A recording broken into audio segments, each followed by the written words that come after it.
బుడమేరు పొంగిన వెంటనే ఇది మన ధవళేశ్వరం కానీ లేదంటే ఇక్కడ మనకి ఏలేరు కానీ ఇవి కూడా నీటి మట్టాలు పెరుగుతూ ఉన్నాయి.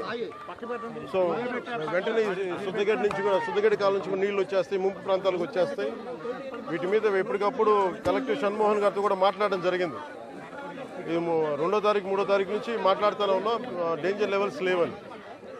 ఒకసారి అంతకుముందు కూడా జరిగితే ఫస్ట్ లెవెల్ వార్నింగ్ ఇచ్చాం, మళ్ళీ తగ్గిపోయిందని చెప్పారు.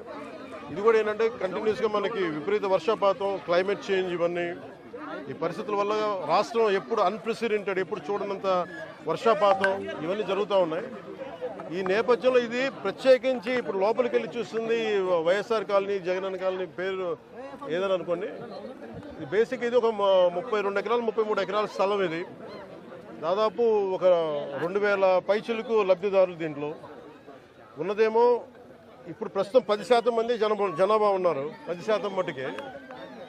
లోపలికి వెళ్ళి చూస్తే అసలు బేసిక్గా లోపల మనకి ఈ డ్రైనేజ్ కానీ రోడ్లు కానీ ఏమీ లేవు.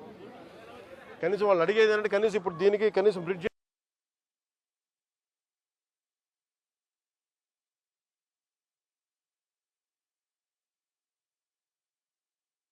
నా నోట్లో మాటలు మీరే చెప్తారు. అంటే ఇది ఇప్పుడు నేను మన బుడమేరు గురించి చెప్తాను. ఇది అంచెలంచెలుగా ప్రతి ఒక్కళ్ళు దీన్ని ఇంక్రిమెంట్గా పెంచుకుంటూ వెళ్ళిపోయారు. ఉదాహరణకి ఒకరితో మాట్లాడుతుంటే, వాస్తువులతో మాట్లాడుతూ ఉంటే ఇది 2 లారీలు వెళ్ళేంత దారి ఉంది. నదీ పరివాహక ప్రాంతాన్ని ఇది ఈజీగా వెళ్ళిపోయేది. కొంతమంది గట్లు చెట్లు వేసి ఆ గట్లని వాళ్ళ పొలాల్లో కలుపుకోవటం అదొకటి.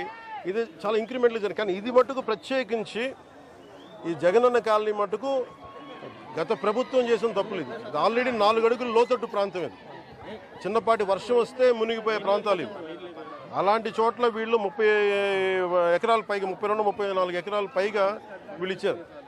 ఇది మామూలుగా మనకి రిజిస్ట్రేషన్ ప్రకారం మనకి 13 లక్షలు ఉండేది. అది మార్కెట్లో మనం చూస్తే 30 లక్షలు. దీన్ని వీళ్ళు 60 లక్షల రూపాయలు పెట్టుకున్నాం. సో ఇది జగనన్న కాలనీ అనేది గత ప్రభుత్వం ఎన్ని మన తేల్చి వర్కౌట్ 30 లక్షలు మార్కెట్ రేట్ ఉండగా 60 లక్షలు పెట్టుకున్నారు. అది లోతట్టు ప్రాంతం. ఎవరు ఈ రోజుకి 10% మించి ఎవరు మనకి లబ్ధిదారులు లోపలికి రాలా. దాన్ని బట్టి మీకు అర్థం చేసుకోవచ్చు. ఇలాంటి చోట్ల ఇప్పుడు ప్రత్యేకంగా ఛాలెంజ్ చేసి వీళ్ళు చేసిన తప్పుల్ని మేము కవర్ చేయాలి.